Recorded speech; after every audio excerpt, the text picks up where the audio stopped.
I'm going to share with you. What I can tell you is that what we are telling you is confirmed information that is coming straight from the Ukrainian regulator or straight from the Zaporozhye nuclear power plant, where we have contacts at the moment and permanently through the night. So as you have been informed, overnight a projectile hit a building within the plant site, within the site of the plant. This building, I should repeat, is not part of the reactor, is none of the reactors, is a training adjacent construction facility to the reactors. This caused a localized fire, which was extinguished by the local fire brigade at the plant. So it's important to say that all the safety systems of the 6 reactors at the plant were not affected at all, and that there has been no release of radioactive material. No release of radioactive material. Importantly, in this regard, is the radiation monitoring systems. So the systems we have to measure the radiation are fully functional as well. However, as you can imagine, the operator and the regulator have been telling us that the situation is naturally continues to be extremely tense and challenging because of the circumstances. Of the plant reactors units, one must say that of all the units that we have there, there's only one that is operating at around 60% of its capacity. Unit 1 was in outage for maintenance. Units 2 and 3 are in safety controlled shutdown. Unit 4 is the one that is still operating at 60%, and units 5 and 6 were already being held in reserve, and they are operating normally in low power mode. I must indicate that 2 people have been injured. These people, according to the information we have, are not operators or technical people, and they are part of the security personnel around the plant. So these are the facts. We continue to be in contact with the operators and following the situation, of course, very, very closely. Let me now address how we are addressing this, what are the next steps that we are planning, what is possible in the circumstances. As you know, because we saw each other a couple of days ago, we had a special session of the Board of Governors here. And at that session of the board, I indicated, apart from the general exhortations and reminders of the importance of the general principles of never attacking a nuclear facility and other important conceptual elements, I reminded member states of a number of very clear points that must never be compromised if one is to ensure safety and security at any nuclear facility, be it a reactor or any other facility. And the first one of this was the physical integrity.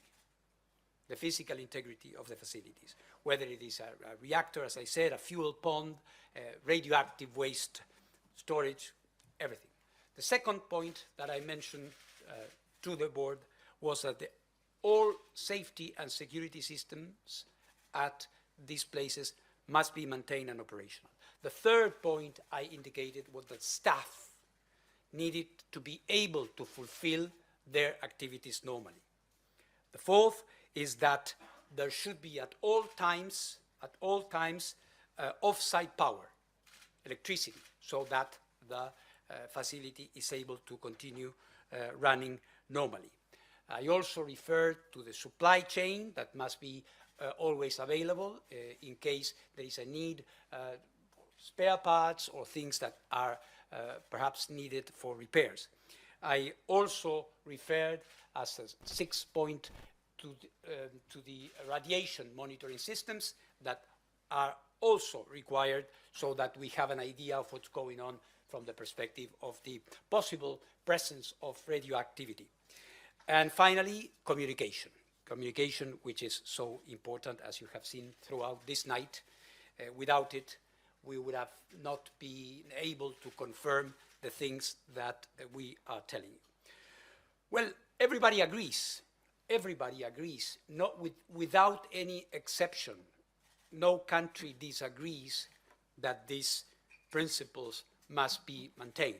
However, the first of this, the physical integrity of the plant, has been compromised with what happened last night. So we, of course, are fortunate that there was no release of radiation and that the integrity of the reactors in themselves was not compromised, but yes, the plant in a wider sense. But it is obvious that when we all agree on these principles, words must mean something, and we have to act in consequence. So for us, the IAEA, it is time for action. We need to do something about this. As I also referred to you, I believe, Ukraine sent a request for immediate assistance to us. So bearing in mind what's happening and the risks that we may all incur if this continues without an enhancement and without a recommitment to these principles, I have indicated to both the Russian Federation and the Ukraine my availability and disposition to travel to Chernobyl as soon as possible, so that these 7 crucial pillars are never again compromised. The idea behind this initiative of mine as Director General of the IAEA is to agree on a framework and on a compromise that would commit to not compromise these principles that we all subscribe and agree to. We all know that given the very complicated circumstances on the ground, the logistics for such a trip, my presence in this place are not going to be easy and would not be easy. But at the same time, I believe they wouldn't be impossible. If we are to extend assistance, we have to be there. And the first to be there must be the head of the IAEA. I want to make clear one point. This initiative of mine has nothing to do with the political aspects of this crisis. This is not my mandate. I am not the Security Council of the United Nations. I am not the Secretary General of the United Nations. I am not a self-appointed mediator. It has nothing to do with that. I want to be extremely clear about this.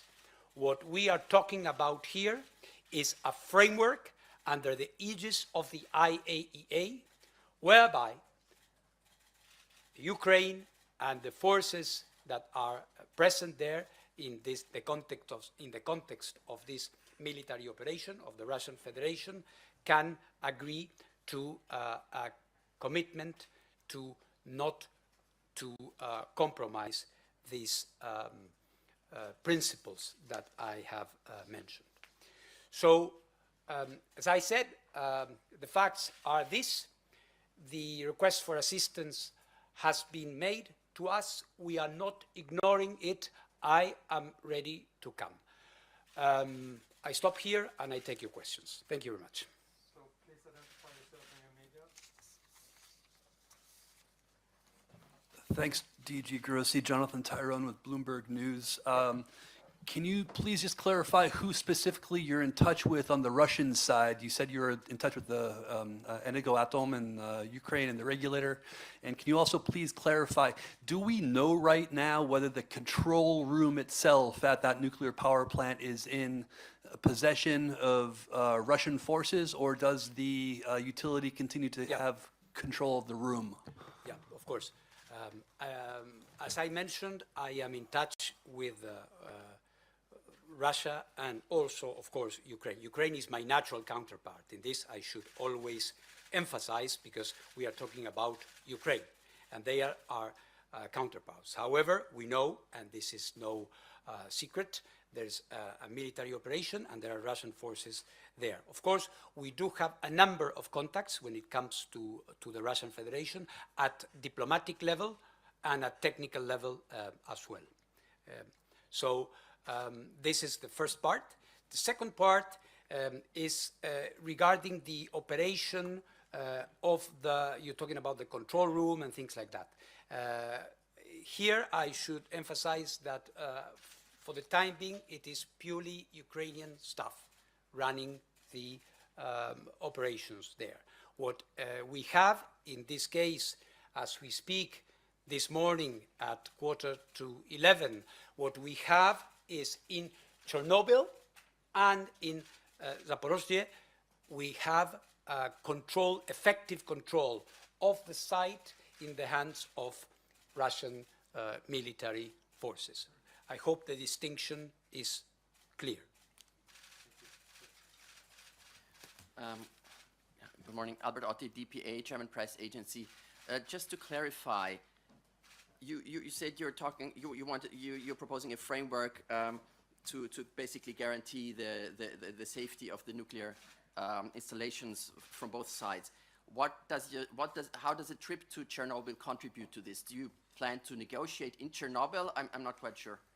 We're going to be sharing some elements with both sides, and we are going to try to agree on that. It's part of the consultations we need to have. Sorry, that's the plan, to negotiate there? Yeah. Okay. Any other questions? Setsuko Inaki from Nippon TV. Just to follow up on that statement, that who do you envision as your counterpart? That's normally a foreign minister.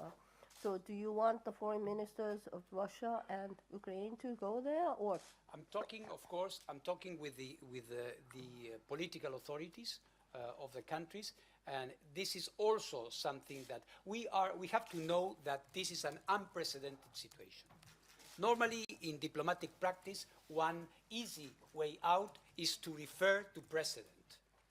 It was done in this way last time this happened, so this establishes some sort of practice or tradition. Unfortunately, here we are in completely uncharted waters, but what animates this initiative is the need to act and to heed this call for assistance, bearing in mind the realities on the ground.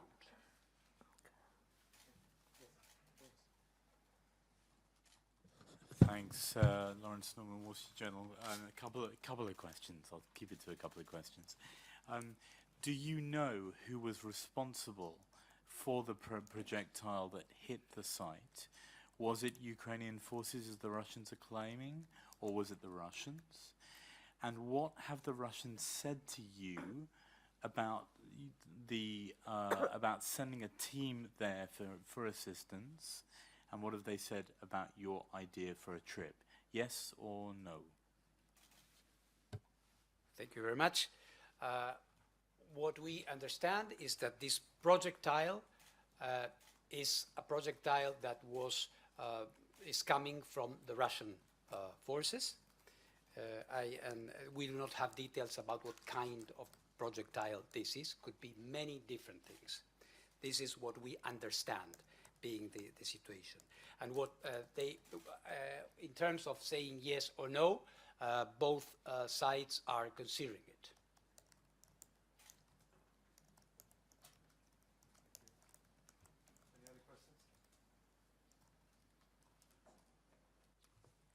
Francois Murphy from Reuters. Hi, DG. I'm Yes, over here. I'm sorry, Hi. I'm always losing you. Yeah, no, of course. Two questions then. What happens now, just particularly at Zaporozhye? You say the Ukrainians are in control of the control room and of the operations, but they're surrounded by the Russian military. Yeah. I mean, so what do you expect to happen here? Is things supposed to stay frozen as they are, sort of a bit like at Chernobyl, or do you imagine something else? I mean, what direction are things heading in? And then also, I just want to follow up on what Albert was saying.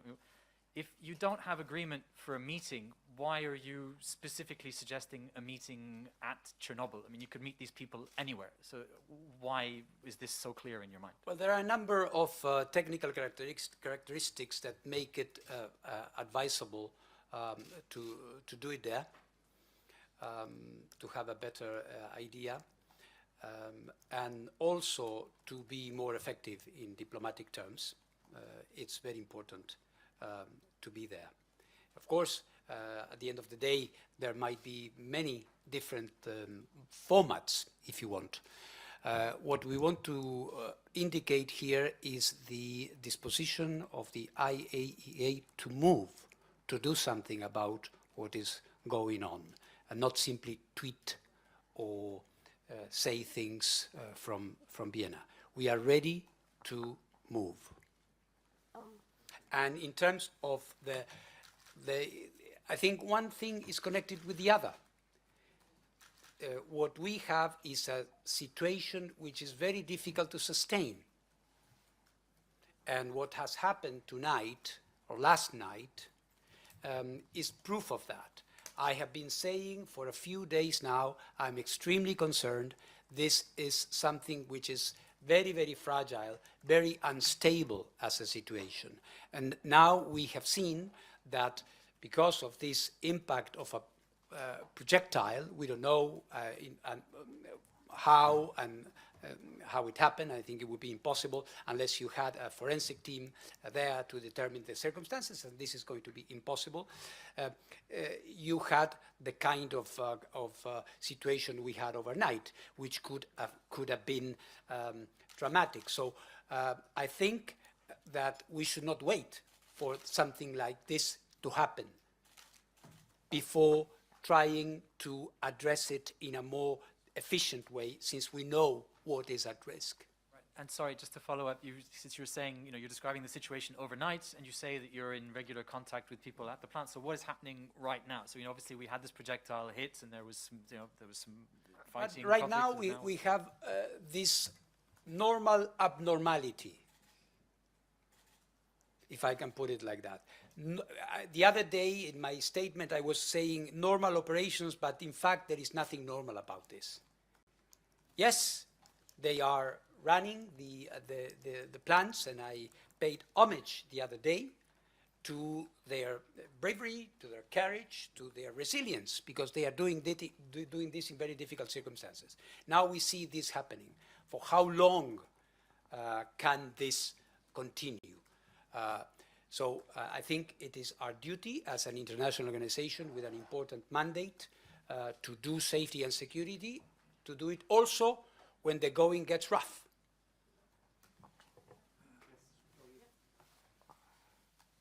Hello, DG. This is Jordi from Agencia EFE. Jordi. We're talking here about Chernobyl and this one big site. do you have any information about the other nuclear plants? Is there any risk there? Have you get any information? Not at or the is- moment. And it's good, thank you for putting up the slide. What you see here are the 6 reactors. 1, 2, 3, 4, 5, 6. We have this blue here in this unit, which is the one operating at 60%. Now, this is the one. And this is the building. For you to have an idea, this is more or less 1 kilometer. And this here is the training center which was impacted by this project here, and where there was this fire. All right? So I think this is, thank you to the team for having put up this, because this gives you an idea. So this is the site. It's a very big site. All right? Yes, Jonathan. Okay, thanks for the follow-up. So there's obviously another plant with 3 units, the southern plant that's near Odessa. Potentially more concerning, I want to hear your feedback on the VVER 440 Type 213 reactors that are operating in Rivne. Those have been units of concern to European regulators and the IAEA for decades. Are these issues that that you want to talk about in Chernobyl specifically?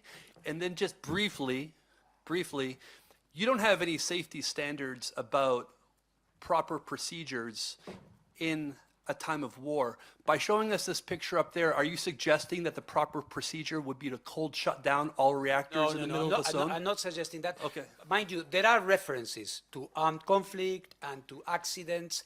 There are general differences. Perhaps my Deputy Director General, who is an international expert on this, could clarify it. But there are generic references, if I'm not mistaken, to this. So there are some references that are applicable. And of course, I mean, you are pointing to a pre-existing situation, which is more of a structural nature about the safety of a type of reactor.